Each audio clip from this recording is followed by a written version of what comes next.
Good morning, everyone. Myself Tejal Shivaji Surkule from Standard 10C, and my roll number is 70. And my topic is human settlement patterns in India. Ma'am, please change this line.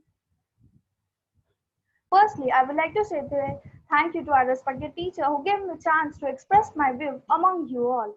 So let's come towards the topic settlement patterns in India. Firstly let us know what is the human settlement. Human settlement means the place of a permanent or a temporary habitation created by human beings for their livings. There are three types of the settlements: linear settlement, nucleated settlement, and dispersed settlement. You can see the images also. Let's talk about the linear settlement. Linear settlement means a group of buildings that is in a form a long line, meaning a straight line. That is called a linear settlement. Nucleated settlement. Nucleated settlement are of the one of the main type of the settlement pattern. Nucleated settlements is known. Nucleated settlement means where the houses are grouped closely together. Dispersed settlement. Ma'am, please change the slide. Dispersed settlement are ones where the houses are spread over a wide area. It's called the dispersed settlement. Ma'am, please change the slide. In India, we found two types of settlement, that is the nucleated settlement and dispersed settlement. In India, we found nucleated settlement at the northern Indian plains, eastern coastal region, plateau region of Narmada Valley, paddy lands of Bihar, Uttar Pradesh, Vidyan Plateau, and dispersed settlement we found in India. Ma'am, please change the slide. Central part of India and western and southern Rajasthan, Himalayan slope. Here, the question arises in our mind, why do human settlements grow in specific location only? The answer behind that, if you have settled in such a region where there is not availability of proper water, infertile land, and unhealthy conditions and unhealthy climate are also available over there. So obviously, that not support to the human settlement growth. And in such a region there will be no growth of the human settlement. That's a reason. And in such a region also the agriculture production and the industrial development are also not go very well. That's a reason human prefers to live in such a region. Ma'am, please change the slide.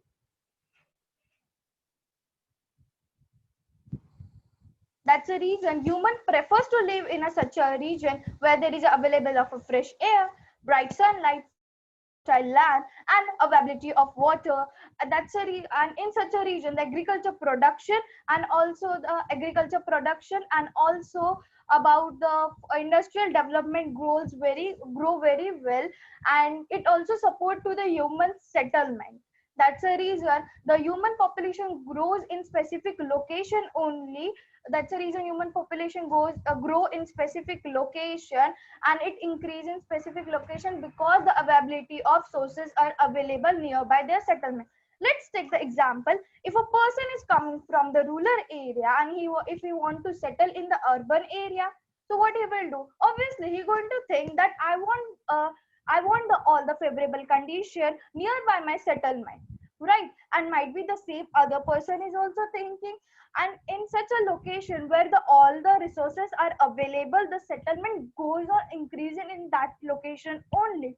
And there are other people also who think the opposite. They don't want to settle in such a location where the population is too much and where the houses are grouply together. That is the nucleated settlement. That's the reason other people stay far away from other houses. That called the dispersed settlement. In short, we settle in a certain patterns, and that patterns are linear settlement, nucleated settlement, and dispersed settlement. Hope you all have understood very well. Thank you so much. Okay, Tejal, let me ask you some question over there. Okay. Yes, ma'am.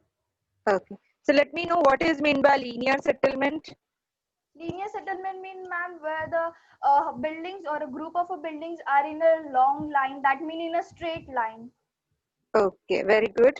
Your explanation is properly. Okay, very well. Just Thank you, mute ma'am. yourself. My name is Riddhi Panchal.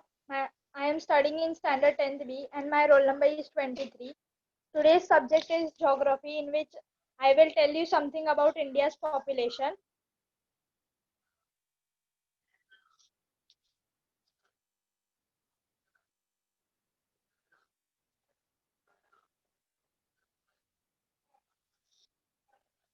So now what is population? A population is defined as a group of individuals of the same species living and interbreeding within a given area.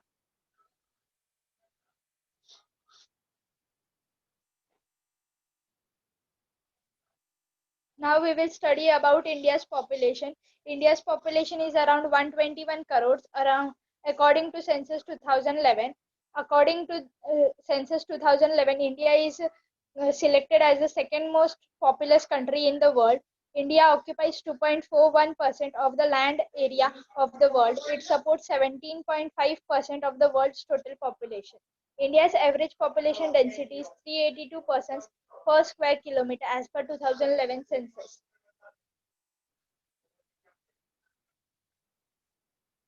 Population is an important resource of any country.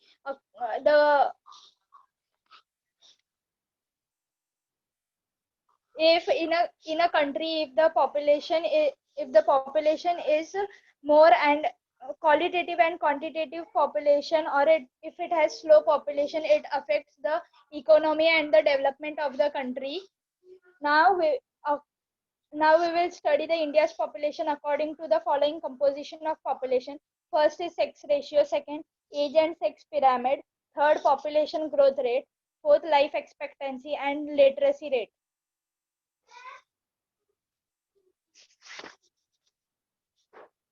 First, sex ratio of India. Now what is sex ratio? Sex ratio means the number of females per 1,000 males. If we have to count the sex ratio of a country, we have to take number of males up. We have the formula number of males upon number of females into 1,000.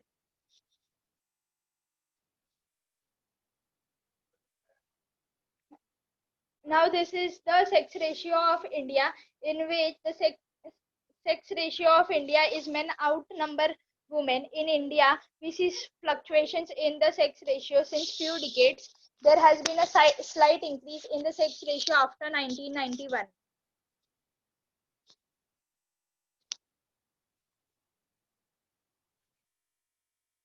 Age and sex pyramid. Considering the age of in this graph, considering the age of population, the proportion of youth in India is more.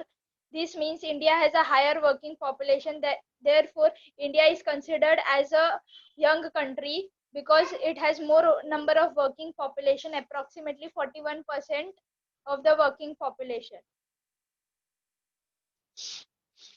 Population growth rate. This graph shows the growth rate of population of India. Here the line is going down, but it doesn't mean the population of India is declining, but it means that in the, the rate of population is not declining, but it is still growing. The number of population is not decreasing, it is still growing.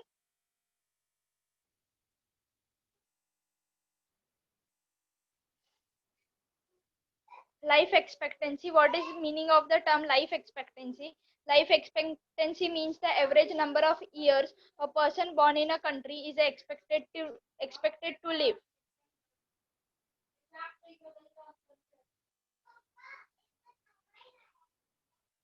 In this graph we can see the life expectancy of Indians from the year 1960 to 2016.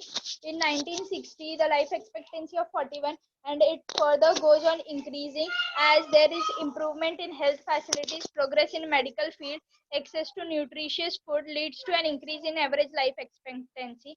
So according to census 2016, we have a life expectancy of approximately 68 years.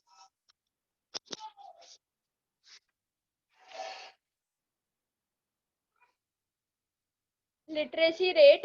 In this literacy rate means the number of the percentage in India who are literate. So in India, uh, in India in 1981 the percentage of literacy rate is 40.8%, and it goes on increasing as there was first no girls were studying. Now girls are also given the opportunity to study, therefore it goes on increasing after 1981.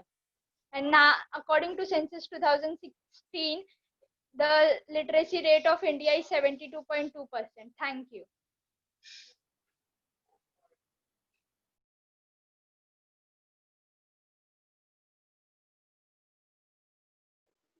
Riddhi,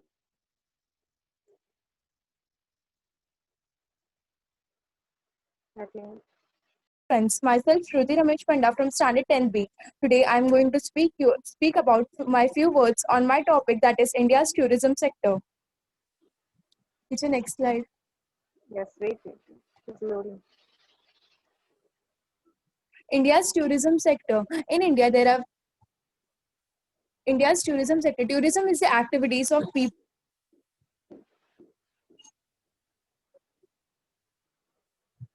people traveling to and staying in places outside the usual environment for leisure, business, or other purposes for not more than one consecutive year. India's tourism, basically, tourism means enjoyment, fun. We visit from one place to another for enjoyment, for fun. There are various people who have their passion to tourist from one place to another for like YouTubers, vloggers, photographers to shoot the work, to capture and shoot the pictures from there. Tourism is vital for the success of many economies around the world. There are several benefits of the tourism on host destination.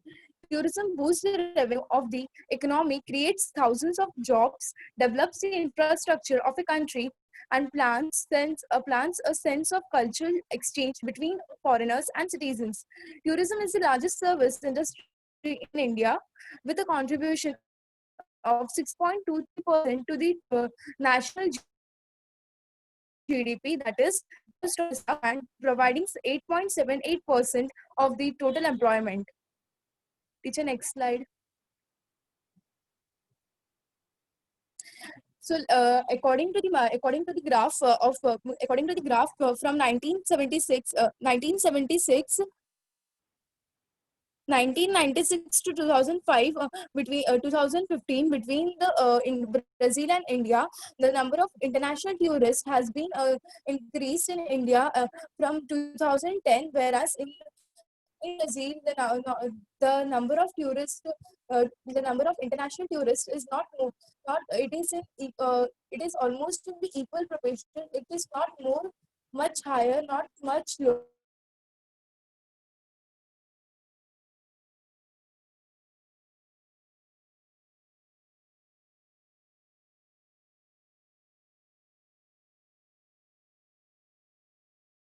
What jobs can you get in tourism? For example, travel agent. Travel agent research, plan, and book trips for individuals and groups. Hotel manager, spa manager, tour operator, event and conference organizer, tour guide, executive chief, etc. Here I have some pics of tour teacher. Actually, that slide was not completed.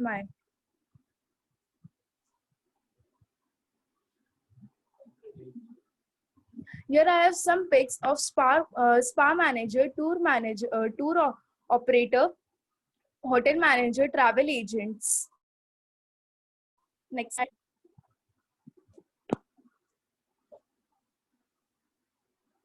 There are India is known for its cultural heritage. There are various famous temples in India. So let's see the famous Indian temples to visit for a spiritual journey. Next slide. Amarnath Temple, Kedarnath Temple, Golden Temple in Amritsar, Jagannath Puri in Odisha, Balaji Mandir in Madras, and Shirdi Temple. Teacher, next slide.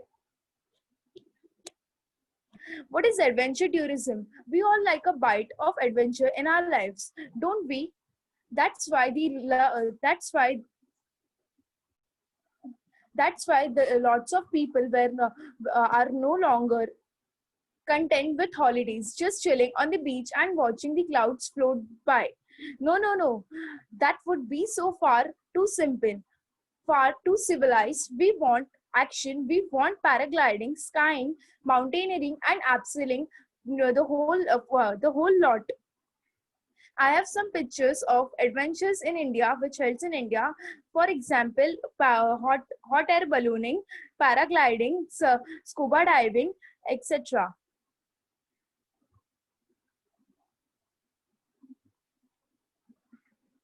There are adventure tours in India which helps in India. Adventure trips can be taken to a number of destinations in the country, with each one being famous for a particular activity.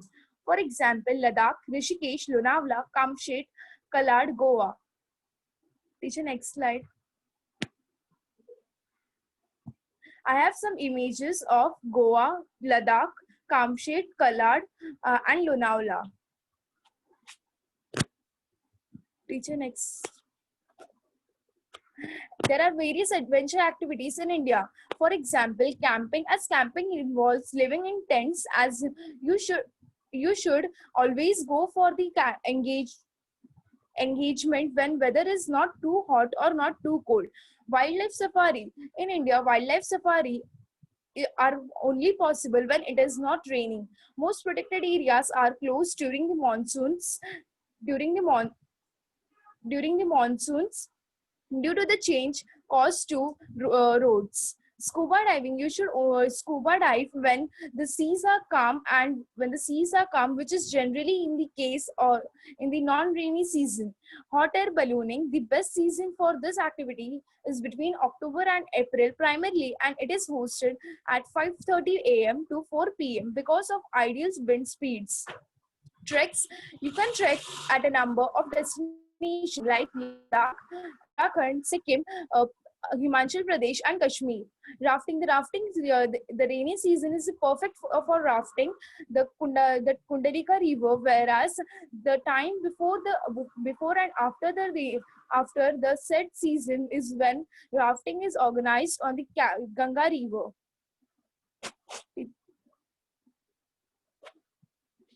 So here I have some pics of rafting, camping, trekking, motorbike expedition, hot air ballooning, and for hot air ballooning.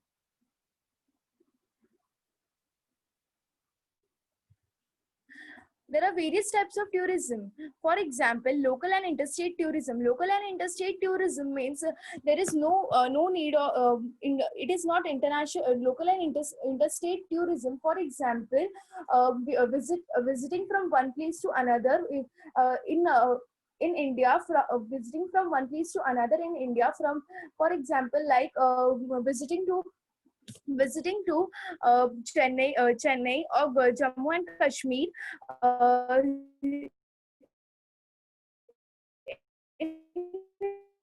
Local and interstate tourism does not need any currency. In historical tourism, there are various historical tourism in India.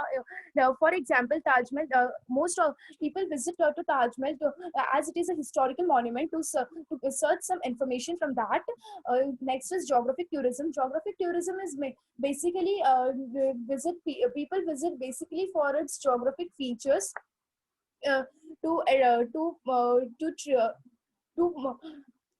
People visit to geographic tourism for its natural beauty, animals and various different places. Health tourism is only health tourism. People visit health tourism only for its better treatment. Agrotourism is related to the agriculture, where the agriculture, how in different villages for agriculture, how the crops are seeds, how the seeds are bored, and all. Next is sports tourism. Sports tourism is basically there are in 20th century the sports tourism has been organized. Sports tourism is basically done. For example, like there are various international tourism held like Olympics, World Chess Championship, etc. Here I have some pics of sports tourism, historical tourism.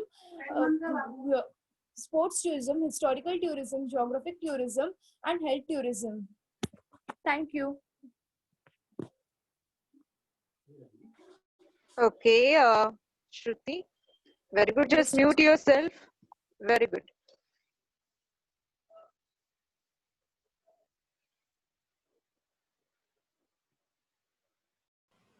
Yes, start. Good afternoon, everyone. My name is Om Karkera. I study in Standard 10C. My roll number is 38.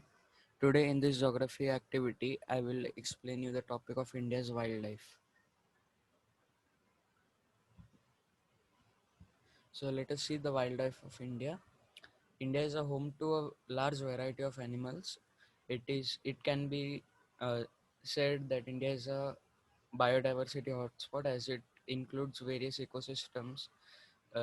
For example, the Himalayas in the north to the evergreen forests in the south, the desert sands of the west, that is the Thar Desert, to the marshy mangroves of the east, that are the Sundarbans. So, India is a home to about 500 species of mammal and about more than 2000 bird species. So, now let us see some of the major biodiversity hotspots in India. The first are the Western Ghats. The Western Ghats is one of the biggest biodiversity hotspots on the planet. It is a home to about 139 mammal species among and 508 bird species, 179 amphibian species, 6,000 insects, and 290 freshwater fish. At least about 325 globally threatened species are found in the Western Ghats. The biodiversity found in this area can even challenge the biodiversity of Amazon. Let us see the animals found in the Western Ghats. As I said earlier, that there 139 mammal species are present in the Western Ghats. Among those 139, 16 species are endemic, that is, they are on the verge of extinction, and 13 are threatened. Among those 13 species, uh, there are the lion-tailed macaque, the Royal Bengal tiger, the Indian leopard, the great Indian bison, also known as gaur, and the giant squirrel, which is known as shekru. The other biodiversity hotspot is the Eastern Himalayas. The Eastern Himalayas extend from Nepal across the northeast of India, Bhutan, the Tibet to Yunnan in China.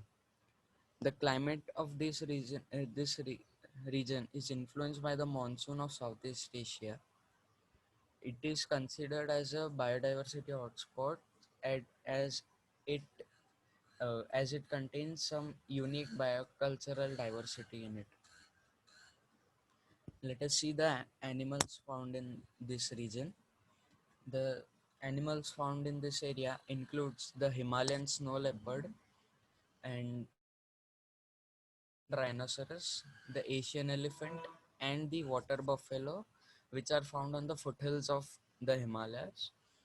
At higher altitude, wet grasslands can be found, and about these elevations, snow and ice occupies the area.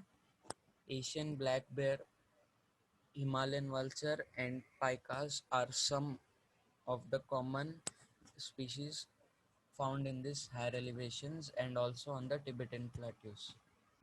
Thank you. Okay, Om Karkera, very good. Yes, start. Good morning, teacher. Myself, Kanchan Tiwari, and my roll number is 22.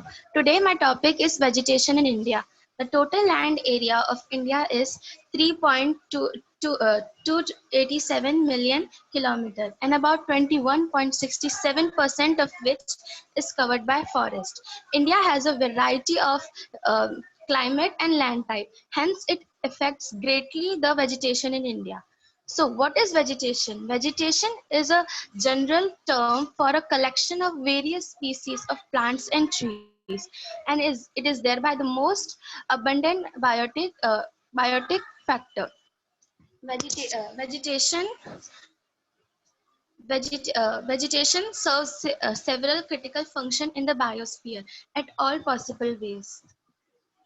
In India, there are 5 major types of vegetation. Deciduous forest, which is next slide. Evergreen forest, deciduous forest, thorny shrubs, Himalayan forest, and the coastal forest. So in the region which receives more than 2000 millimeter of average rainfall and abundant sunlight has the evergreen.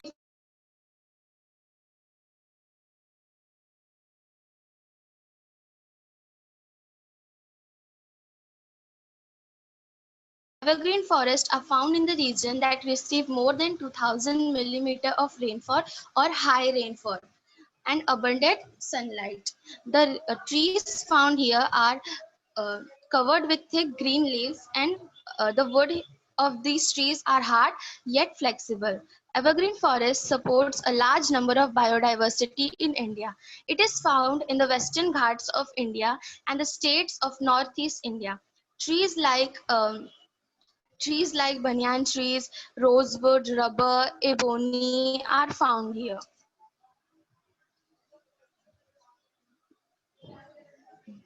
Deciduous forest. The region which gets moderate rainfall or rainfall between 1000 to 2000 millimeter of average rainfall has the deciduous forest. The trees here shed their leaves due to lack of water. These are found in the states of eastern slope of India like Odisha. Trees like bamboo, banyan, peepal, shisham and amla are found here. Thorny shrubs are found in the dry region, that is, they receive less than 500 millimeter of average rainfall. He, uh, it is found in the semi-arid region of Gujarat, Rajasthan, Chhattisgarh, and Haryana.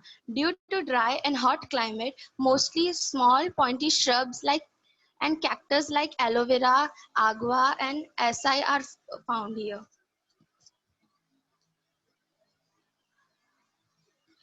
Coastal forest. Coastal forests are found in the swampy regions with saline soil and a moist climate. It is mostly found near the coastline of India, like the Andaman and Nicobar Islands. Here, mostly high salinity tolerant plants like mangroves are found.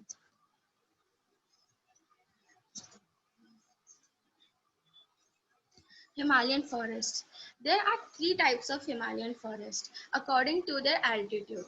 The highest altitude, in the highest altitude, flowering plants are found, like frogan.